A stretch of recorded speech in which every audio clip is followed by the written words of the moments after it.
Well, let's without being too angry and hateful toward the government, if that's possible. Let's talk a little bit about the government shutdown.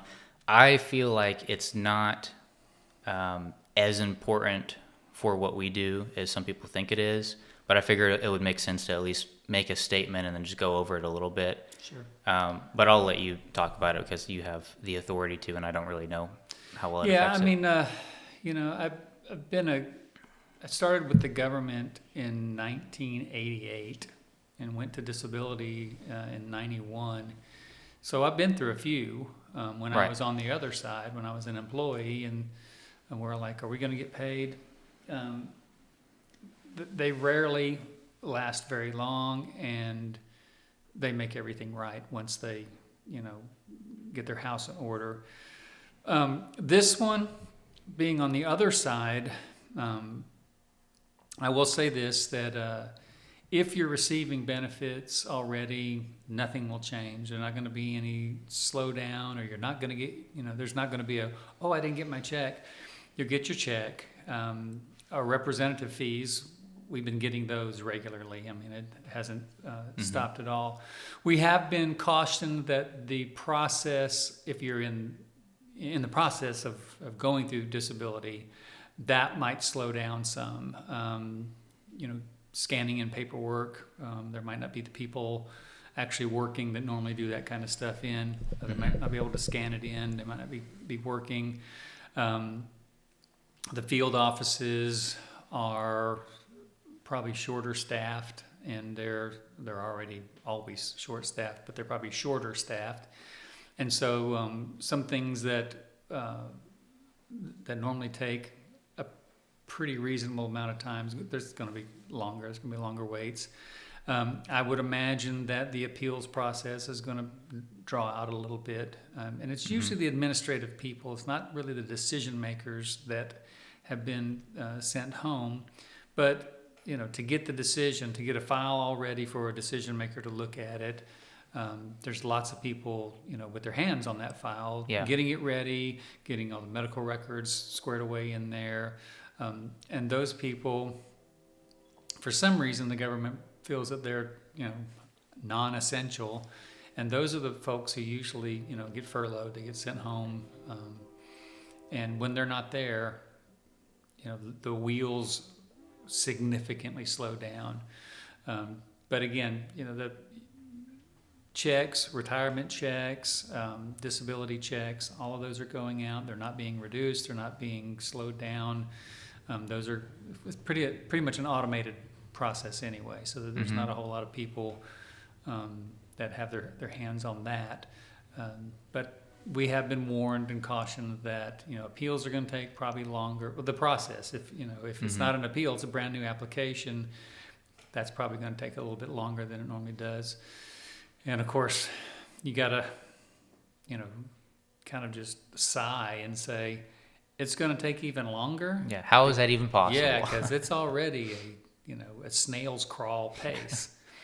But yeah, so there's not a whole lot more about the shutdown that I can say other than experience. And of course, as soon as I say it, it may be different this time, but they don't last very long. And once they get squared away and everything, the people come back to work. The people get paid for the days that they supposedly weren't being paid for when they were furloughed. All that just gets squared away and righted. So has there, from Social Security, has there actually been like an announcement that they've furloughed employees already, or they're just talking about a heads up just in case? That's all we've done is we've gotten cautioned. Okay. So they haven't actually done any kind of layoffs or furloughs? Not that I know of, no. We didn't, the commissioner, he did send out a kind of a letter to basically the disability community, representatives, claimants, field offices, hearing offices. He sent out basically, this is how it's going to impact us, and we don't see this happening, but we probably are going to see this happen. And that's what it was. It's just a caution letter.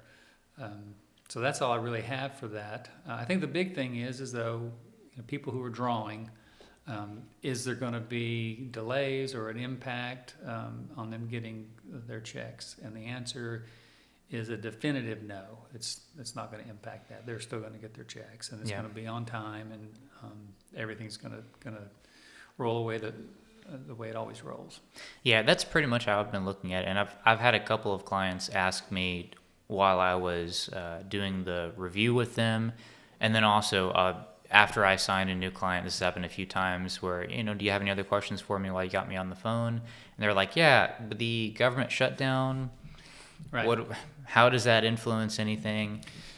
So it's just a time frame thing. SSA.gov is still online, so we're still going to file the application at the exact same time we usually would. Obviously, we're not paid by Social Security, so we still move at the exact same pace. All my as people always. are showing up Yeah. for work. We're not furloughing That's anyone. right, yeah. So Everybody's it's just worst case scenario is just more of a delay, which is quite annoying, but that's the worst case scenario pretty much. Right, and it's really because of these administrative folks who scan things in. Whenever you send, if you being the client or the claimant, if you're sending in forms that they sent you to get those scanned in, they're usually clerical people. They're not the decision makers, but the clerical people. That's they're usually the first to go, and Social Security or some other big bloated agency, wants to lay off non-essential workers. Yeah. But, clerical folks are usually the first to go, and they're the ones who basically get everything squared away so a decision maker can look at it. So probably in practice, one of the most noticeable things will be if a new client of ours starts a case, it'll probably be a longer length of time before they get the initial paperwork, like an ADL or something like that, instead of might be delayed by 5 days or a week or something like that. Yeah, don't have any time frames, but that's or whatever. That's what to expect. Yeah. And then one of the things that really to launch your case, you have to attest to all the things that we've done when we file for your case online. They send you like this piece of paper that says, disability consulting, filed your case for you, and they said this, and they just go through everything, and you have to attest to it, or you have to correct any mistakes. They said your child's name was Mary, and it's Marie. You have to, if that happens, but you attest to it, and then they launch the case. I can see that probably being delayed by, like you said, 4 or 5 days. Doesn't seem like a big deal until you realize that at every step of the process, if all the components that normally, work on your case, now they're delayed 4 or 5 days. Those 4 or 5 days are going to add up to 4, 8. And also just depending on how long the shutdown lasts. Sure. Because this is, I think, in the past few years, this is one of the longer ones. It is, yeah. But I mean, I'm not going to make any estimates or any guesses on how long it could last. Yeah. It could be, who knows? Yeah. Yeah, another big problem, and we don't have anything to do with this, and we can't do anything about it, but I'm sure we're starting to hear more about it from our clients, is SNAP benefits. Right. That is, we have so many clients that are on SNAP benefits. Sure. And that is something that is a real concern, because that's not a delay. That's just cutting them. Yeah, filming this on October 31st, November 1st, tomorrow is unless I'm wrong or unless something changes, allegedly word on the street is that SNAP benefits are just not going to be filled. Yeah. So that is a valid concern. Yeah, that's definitely going to cause an impact. So. Yeah. And we don't really have any advice on that, but no, not really. I mean, it's you kind of weather these things, and regardless of which side of the political aisle you're on, you got to roll your eyes and be disgusted. I mean, it's hard not to be. Yeah. It's like, what is your job? Your job is to go up there and represent me, and do things that are in my best interest, in the best interest of me as a citizen of this country. And when you see 535 people up there scurrying around like rats, and they're not doing that. Again, whatever side of the political aisle you're on, I mean, there's plenty of blame to go around.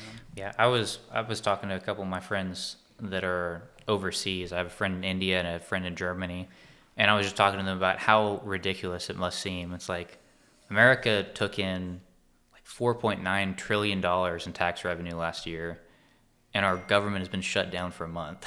Yeah. It's like that's hard to even understand. Like, what do you mean by your government has been shut down for a month? Yeah, our government has been shut down for a month. Yeah. Yeah, that's tough. Yeah. But as far as Social Security goes, don't wait to apply. That's the conclusion is you should still apply like normal. We can still file the application like normal. Do everything like normal. You know, don't adjust yourself playing their game or their weight game or their, well, you know, there's nobody there, so therefore I'm not even going to send in stuff. You do that kind of stuff, and it is going to come back and bite you. So, yeah, just the way you normally would do it. You know, like we've told you on the podcast, Social Security asks you for something, you need to provide it because they will deny a case for you not responding to a form that they sent, which you know they used to not do that, but we see it all the time now. All the time. Yeah. So just can fill out the forms when you get them. Don't wait to file. Don't wait to file the appeal if you're doing it yourself. That's right. If we're helping you out, then we're going to do all of that like normal anyway. And then keep up with your medical providers just the same way. Yeah, absolutely. Yeah.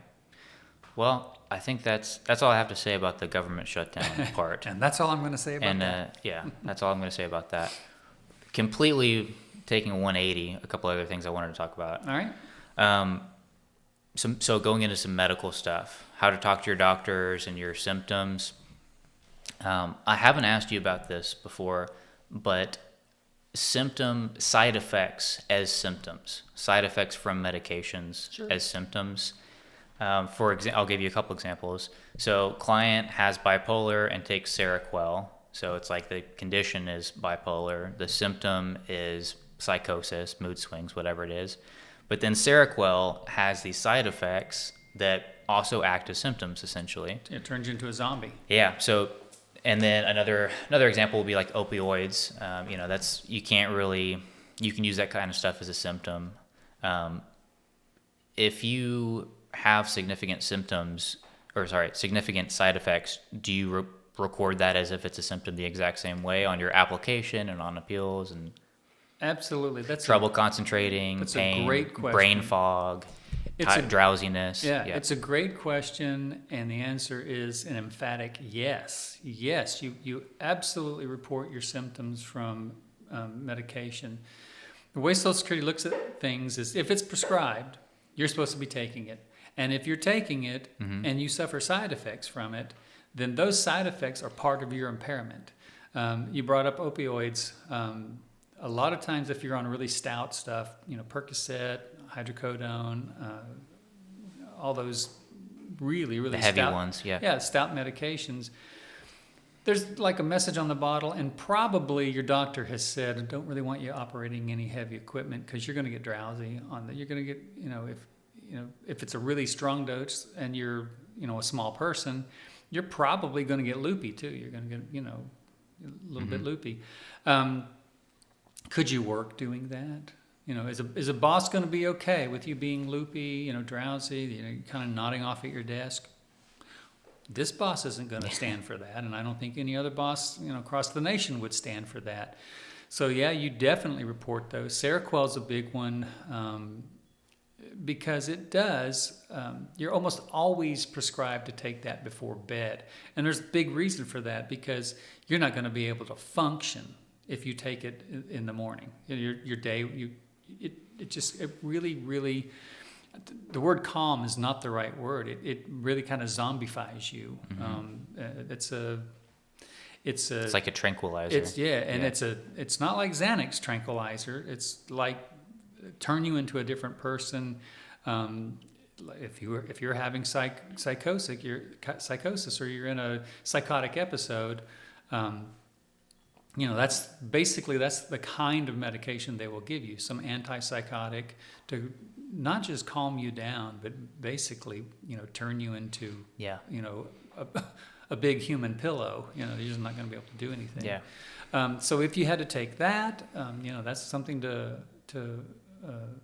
absolutely report. If you are prescribed medication that just kind of makes you so drowsy that you have to take naps, that's really disabling. You're not allowed to take naps at work. I mean, that's I can't think of a job where you're allowed to take naps at work. And if it really knocked you out like that, you'd have a hard time, functioning. A lot of times we see, restrictions on driving. Don't drive or operate heavy machinery. Those have to be considered by Social Security, and they do.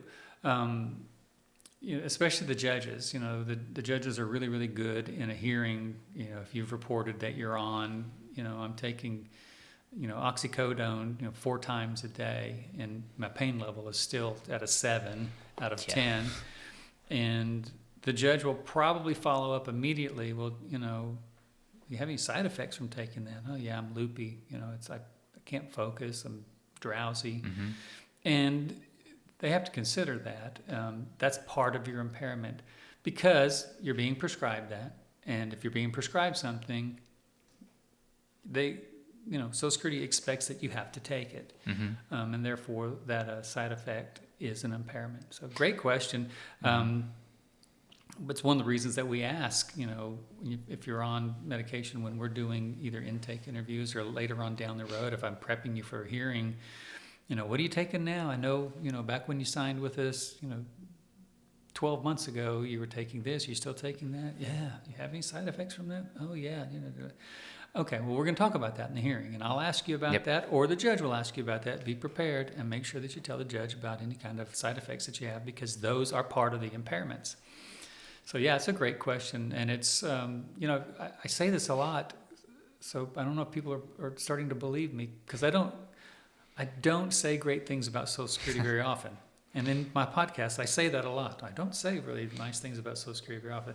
Well, in this case, Social Security, they realize that side effects from medication are impairments, and therefore they do consider them, which is the right thing to do. Yeah, probably another common one is like chemo drugs. If you're taking, is there a pill version of chemo? Sure. Yeah, there's the pill form, and then if you're doing, any kind of chemotherapy, brain fog, chronic fatigue, drowsiness, sickness, stomach issues. I hear that all the time. We see folks with hepatitis or chronic liver disease, not so much cirrhosis, but hepatitis or chronic liver disease. They'll do this interferon treatment, and I don't know if it's actually classified as chemo, but it basically makes you feel like you're dead. Yeah. Is that part of your disability? Yes, it absolutely is. You're going through some treatment like that. And chemo, chemo makes you sick all the time. You feel horrible. Radiation can make you sick also. So cancer treatments, those kinds of things are definitely taken into account when adjudicators are looking at your case. And think about that. Let's say that you're one of the lucky people, and that is you caught a cancer early and you had it excised, you had it cut out if there was a tumor, and you did all that, and you're just out of work for like 3 or 4 months. But now they're going to start the chemo rounds, and they're going to do 12 rounds of chemo to make sure that any of the metastatic cells aren't growing and stuff like that. And so you're on chemo for the next 6 months, and then after that they're going to do some follow-up stuff. Well, the actual diagnosis impairment itself looks like it was taken care of months ago. But the problems you're having, from the treatment of that, they're just ongoing and ongoing. And absolutely, if they last 12 months, that's disabling. Yep. Yeah. On that same topic, and I know the answer to this, but what about the scenarios where a client is prescribed a medication and they just don't take it? They're non-compliant to their medication. Yeah. That's pretty devastating to their case, right? Horribly devastating to their case, because there are 2 instances where Social Security will say you're unable to work, but they're not going to deem you disabled. Well, then how can that be? That doesn't make any sense. That's one of them. Failure to follow prescribed treatment, and not just medication. Just treatment, yeah. Let's say that, and I don't see this very often, but I have seen it. Let's say that your orthopedist is like, we've tried epidural steroid injections in their back, and we've tried, nerve burning, cauterize it, we've tried this, we've tried that. I'll send them some rigorous physical therapy. And, my client's like, I can't do that. And they don't do it. An adjudicator would say, okay, the prescribed treatment was for them to go to physical therapy, and they didn't go. Therefore, they might not be able to work, but I'm not going to find them disabled. And the other one is if alcohol or drugs are a contributing factor to your disability. Let's say that you have moderate depression, but you're drinking a fifth of whiskey a day. Okay, well, your moderate depression is now going into marked depression because that's booze is a downer, and it's going to bring you even lower. And the judge could say, there's no way they can work. They're in a drunken stupor most of the day. They can't do that. But if they stop drinking, they wouldn't be disabled. Yeah. Have you considered not drinking? Yeah, I've seen it where they actually meet a listing, and one day we'll talk about the listings, but they meet the substance abuse listing. They will not be found disabled because you can't. The law changed. I think it was '96. I was with disability when President Clinton signed that. You can't be found disabled if drug and or alcohol are the reason that you can't work. Yeah. If they're contributing to your disability. And another common pair would be methamphetamine and some kind of psychosis, right? Because those go hand in hand. Sure. It's impossible for Social Security to differentiate which one's causing the other. Yeah. The argument that I make when I do take a case and I look at the record and I've talked to my client and I'm like, they're using either drugs or alcohol, but you look at the timeline and they get the diagnosis of bipolar 5 years ago, and they really started drinking heavy 3 years ago. I'm probably going to take that case. Whereas if they've been drinking since they were a teenager and they get the diagnosis of bipolar or depression or something like that later on, it's really hard for me. Yeah. How do you differentiate what came first? And if I can identify in the case record, and I believe my client, that they're self-medicating, and that's why they're drinking. They're not depressed because they drink. They drink because they're depressed. If I can prove that, we have a really good chance of winning the case. And the argument I make is that, one, it's Social Security's burden to determine is the caboose pulling the engine or is the engine pulling the caboose. Yeah. It's their burden to figure that out. Now I will push them in the way that I think it should go, but it's like this. If I've taken the case, that I think that the engine is not pulling the caboose. The caboose is pulling the engine, and therefore he's not depressed because he's drinking. Mm-hmm. He's drinking because he's depressed, and depression came first. That's the primary thing. And if he stopped drinking, he'd still be depressed and still be disabled. That's the argument I would make. If I don't make that argument, it's usually because I didn't take the case. Yeah. If you're using, it's really, really, you make it really, really difficult on a representative to make a case.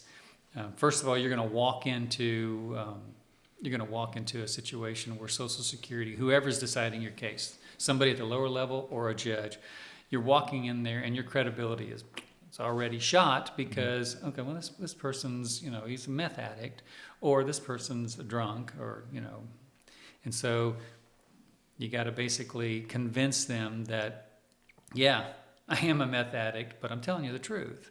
And this is the problem that I have. Mm-hmm. And it's not because of meth. It's because of this, and I just use meth. Or, and it's a hard thing to prove. And usually, like I said, if I've taken your case, I believe that,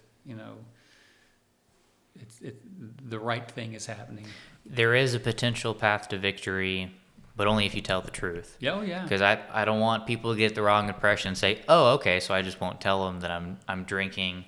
or I'm, still doing street drugs and everything. Well, No, don't lie. That's right. Do And we've not talked lie. about this. Please don't lie. Yeah, we've talked about this in other podcasts, and I will guarantee you, and I do this every once in a while, I'm doing it now, looking into the camera, I will guarantee you, you lie to me about drinking or drugs, I will find it in your case records. For some reason, people don't lie to their doctors or their therapists. And it'll be there for me to see and for anybody who's deciding the case at Social Security. Don't lie. You're going to be found out. Don't lie. Yeah. Just to be crystal clear with that. That's right. That's just, we should have just named the podcast Don't Lie. Don't lie. Don't lie to us. Yeah. So going back to not being compliant with your medications, because I completely understand where Social Security is coming from, but on the other end, it's like I also don't like taking prescription medication, so that's a hard one to balance. The most common one that I hear is, well, it's for something like Seroquel, because like we're talking about, Seroquel turns you into a zombie. I've talked to clients where they say the same thing, and their conclusion is, therefore, I'm not going to take that. Yeah. I have bipolar, and I was prescribed Seroquel, but it turned me into a zombie, so I don't take it anymore. And you can make that argument to a decision maker, and I've heard it in hearings, and I've heard it really, really credibly explained. Let's say you had an uncle or a brother or who you lost to opioid. They actually OD'd and died. And your doctor comes around and says, for this sciatica that's shooting down into your legs, I'm going to give you this hydrocodone. Are you going to take that? Or 10 years ago, you had a horrible opioid addiction. Yeah. You spent a gob of money to go through a treatment facility to get clean. You got clean. They prescribe it for you. Now, there's not an adjudicator in Social Security, I don't believe, there shouldn't be, who would argue with you if you say, no, I am not risking that. I'm clean. I'm not going to risk it. That is a great way to explain it. I mean, it's incredibly. Yeah, that makes sense. It's incredibly credible when you can explain why you don't want to take certain medications. And here's another one that I see a lot, and we used to get a lot more consideration from the administration when we ran into this. They, for the last 10, 12 years, they just keep getting harsher and harsher and harder, and I don't really care. But what we would see is, and there was actually a Social Security ruling on this, that people who were depressed or had a bipolar disorder, they didn't want to talk about it. Mm-hmm. They didn't want to deal with it. And what is the number one way to deal with those kinds of things? Well, we're going to go to therapy and we're going to talk about those things. I don't want to talk about those things. What about if it's like PTSD? And talking about those things triggers you because, you have past trauma. And so you literally, absolutely decide not doing treatment. I'm not going to do that. Well, there used to be a law or a ruling that said, it's kind of expected that people with depression aren't always going to be seeking therapy. That they're, either they'll self-medicate, they won't medicate, or they'll, do something that's not very effective. And you got to give them consideration for that. Mm-hmm. That, it kind of makes sense in certain situations. That's gone now, and it bothers me because it's still, that's valid. Yeah. It's extremely valid. When I go into a hearing and there's PTSD, especially if it's like, been molestation, some kind of, sexual abuse from years ago, the last thing I want to do as a representative is start asking them about it. Do I have to really ask them about that? Look in the medical records. We're basically going to say there was a trauma, and that's about as far as I want to go in there. I think I've told you a story that a judge forced me to do that before, and I just I am not going to do it. If a judge wants to do it, that's cruel, but I mean, go for it if you want to be that way. But I'm not going to do that. And I think it's reasonable for people to say, the people who have a drug or alcohol history and they got clean and they don't want to do any of that. That makes sense to me. I'm sorry if you think that my client taking 8 Tylenol a day or loading up on ibuprofen, it just doesn't really prove that they're as bad as they say they are. Walk in their shoes and then tell me that. Yeah. That's goofy. So anyway, that's my long answer to your short question. What about treatment that the reason they're not compliant is actually just because they can't afford it? Like if they have an orthopedist that has literally told them, you definitely need this operation, but they just don't have the insurance for it and they don't have the funds.